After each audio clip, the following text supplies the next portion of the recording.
चले गाइस, जैसे कि आपको मैंने कहा है कि हमने मुहर्रम के लिए जो चीज़ें डोनेट करनी है तो वो हम लेने आ गए हैं। तो वो चले हम इमाम बारगाह आ गए हैं।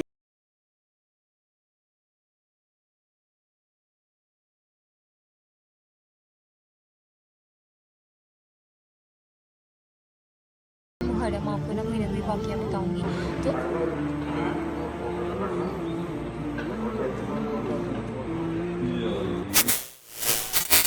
चले गाइस, जैसे कि आपको मैंने कहा है कि हमने मुहर्रम के लिए जो चीज़ें डोनेट करनी है तो वो हम लेने आ गए हैं। तो वो हम लेके अब जाएंगे, इमाम बारगाह जाएंगे और वहाँ जाके बांटेंगे। तो ये अब मैंने जूस के लिए अंकल को कहा है तो वो क्या बुला के दिया उन्होंने। तो अब चलते हैं इमाम बारगाह, वहाँ जाके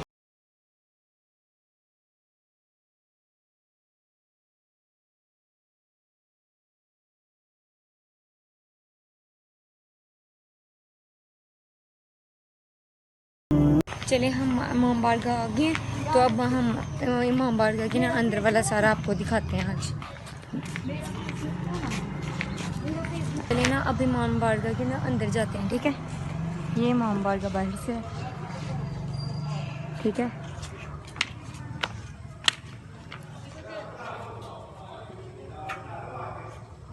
ठीक है, तो अब हम ना अंदर जाके आज आपको ना वो क्या भी बताना है।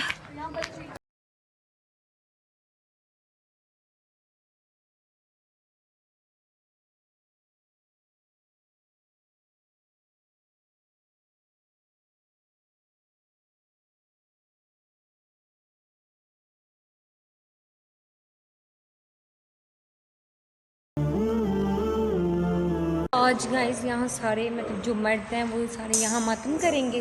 तो वैसे मुझे ज़्यादातर नहीं इनका पता है, लेकिन ना अब पहली दफ़ा वैसे मैं आई हूँ ये जो भी है इनकी इमाम बारगाह, यहाँ हम पहली दफ़ा आए। हम में से वैसे कभी पहले कोई नहीं आया, क्योंकि हम सुन्नी हैं। तो ये शिया जो भी ये करते हैं ये हमें इतना नहीं पता। तो आज हम थोड़ी देर यहाँ रहेंगे, हम देखेंगे ये क्या क्या करते हैं। वैसे यहाँ की सारी तैयारी हो रही है, ये रात तक ना इशा की नमाज के बाद ये शुरू हो जाएगा। तो ये बाकी मैं अंकल से थोड़ा सा, यहाँ अंकल हैं उनसे कोई वाक़या पूछ के ना मैं आपको बताती हूँ।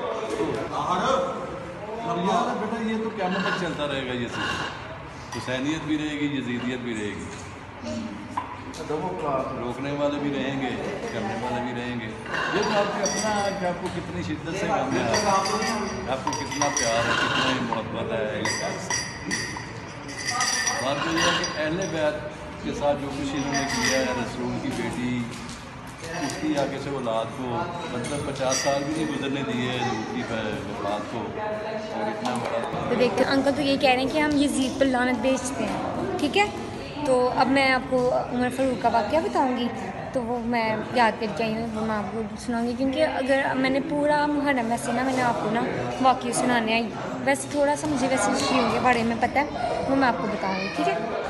गाइस अब रूह फातिमा जा रही है बच्चों में ना डिस्ट्रीब्यूट करने वो जो हम लेके आए हैं। हम इंसान की जितनी गुंजाइश होती है हम रोज़ जितने दिन हम करेंगे ना, मतलब आप लोगों को भी चाहिए कि मुहर्रम में ना ये थोड़ा सा दुख वाला, इनको हमें भी दर्द होता है कि जैसे उनको कैसे शहीद किया गया, कैसे मारा गया, एक पानी के लिए, एक पानी की घूंट के लिए उनको कैसे तरपाया गया। तो रोना तो उस बात से आता है, लेकिन ये भी रोते हैं।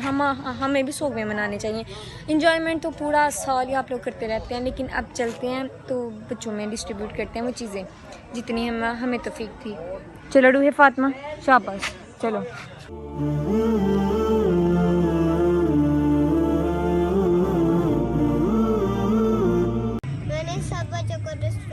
जूस कर दिया, और जो पानी पे तरसे थे उनका क्या हाल हो रहा होगा।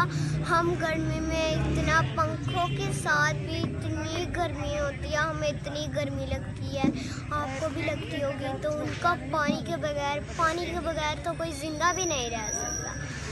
सब को पूछ लो, सब कोई जूस भी नहीं लेके पानी, जैसे मैं हूँ मुझे कोई बोले जूस लेना है, मैं जूस नहीं लेती, पानी लेती हूँ। पानी से तो बंदा जिंदा रह सकता है। जैसे कि मैंने आपको कहा था कि मैं सारी मुहर्रम आपको ना कोई वाक़या बताऊंगी। तो आज आपको पता चलेगा कि पहली मुहर्रम इतनी शौक में क्यों मनाई जाती है। ये वाक़या सुनाने के लिए पीछे मैं देखें मैं आई हूँ इमाम बारगाह। तो इमाम बारगाह यहाँ बैठ के मैं घास के ऊपर आपको ना वाक़या सुनाऊँगी। तो आपको बताती हूँ कि हरम शरीफ का तपता हुआ सहरा था। कि इतनी इस कदर धूप थी कि ना एक शख्स था वो वहाँ से मदीना मुनव्वरा की तरफ जा रहा था। तो उसने रास्ते में देखा कि एक शख्स है वो गधे के ऊपर सवार है, वो गुलाम था, वो उसके ऊपर गधे के ऊपर सवार है। तो उस शख्स ने ना गुलाम से कहा कि मुझे अपने ना मतलब सवारी अपने पीछे सवारी दे लो। तो उस शख्स ने कहा, उनको फ़ौरन ही देखते ही हुए पहचान लिया। उन्होंने कहा नहीं आप सवार हो जाएं, तो आप बैठें आप सवार हो जाएं। नहीं, उन्होंने कहा तुम बैठो मैं तुम्हारे पीछे बैठ जाता हूँ। तो उसने कहा नहीं आप बैठें आप सवार हो जाएं, मैं पैदल चलता हूँ। तो बिलाहिर वो दोनों बैठ गए। तो जब वो मदीना मुनव्वरा के में दाखिल हुए तो सब लोग परेशान हो गए कि ये लोग मतलब ना सब लोग परेशान हो गए तो ये कैसे। तो वो जो उनके पीछे हस्ती बैठी हुई थी वो एक आम हस्ती नहीं थी, वो एक अजीमुल शान हस्ती थी। वो जब आए थे उन्होंने लोगों के दिलों पे हुकूमत की थी। उन्होंने जो हक़ था वो सबको बराबरी के हकूक़ दिए हुए थे। तो उन्होंने सबको बराबरी के हकूक़ दिए हुए थे। जो उनका नाम था उमर फ़ारूक। तो उनका नाम उमर फ़ारूक था। तो उन्होंने 63 साल की उम्र में वफ़ात पाई और आपसे 539 हदीसें मरवी हैं। तो जिसकी वजह से पहली मुहर्रम में हम इसलिए सोग मनाए जाते हैं। हज़रत उमर फ़ारूक रज़ियल्लाहु ताला अन्हा इन्होंने वफ़ात पाई थी।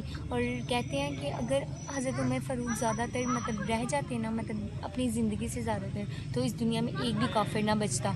तो अगर आपसे हज़रत उमर फ़ारूक कहते थे कि ना मैं एक औरत के घर गया तो मैंने कहा अगर तुम भूखी हो ना अल्लाह ताला ने तुम्हारा जो है भूखा रहना भी अल्लाह ताला ने मैं जवाब दूँगा। और अगर किसी कुएं के किनारे कोई कुत्ता भी मर गया ना तो वो भी उसका भी जवाब दे मैं आऊँगा।